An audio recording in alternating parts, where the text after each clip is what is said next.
తెలంగాణ తెచ్చిండు, రైతు బంధు ఇచ్చిండు, మన పెళ్లి కళ్యాణ్ వచ్చి ఇచ్చిండు, 2000 పింఛన్ ఇచ్చిండు, ఫ్రీ కరెంట్ ఇచ్చిండు, మరితో నీళ్ళు ఇచ్చిండు. ఇంకేమి ఆ పనులు ఈయన కూడా చేసిండు. ఎక్కడ చేస్తుండు, అన్ని బొంద పెట్టిండు కానీ చేస్తాడా ఇంకా చేస్తాడా ఇక ఎక్కడికి తెలుసు 16 నెలలు గెలిచి ఎవరికైనా ఒక్కరికి కళ్యాణ చూపించు, ఒక్కరికి చూపించు. నేను ముక్కు రాకుతా రైతు బంధు రైతు బంధు ఎవరికి వచ్చాడు 3 ఎకరాల మంది వేసాడు. ఇక్కడ 5 ఎకరాలు గోవింది ఆట 2 లక్షలు కావాలి, ఇంకా 60% మాఫీ కావాలి, ఇంకా 60% కావాలి. 3 నెలలు లెక్క చెప్తా. నేను పుట్టిన ఇలా నేను ఫస్ట్ కమ్యూనిస్ట్ పార్టీ పుట్టినా, కమ్యూనిస్ట్ పార్టీ నాకు ఫస్ట్ ఓంకార పార్టీ నాది, మళ్ళీ ఇది ఇంతవరకు కారు పార్టీ ఓటేను పక్కా. కేసీఆర్ మీద ప్రేమనా?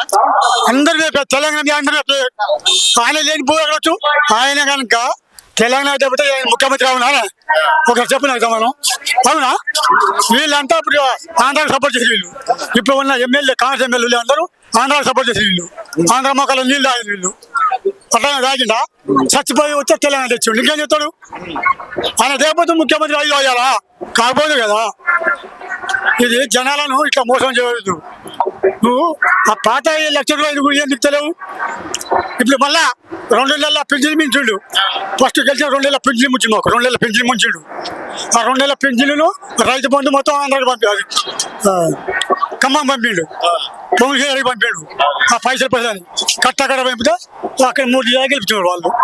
గంట ఏం ఎవరనద్దు. ఇవాళ కేసీఆర్ ముఖ్యమంత్రి కావాలని అనుకుంటాం.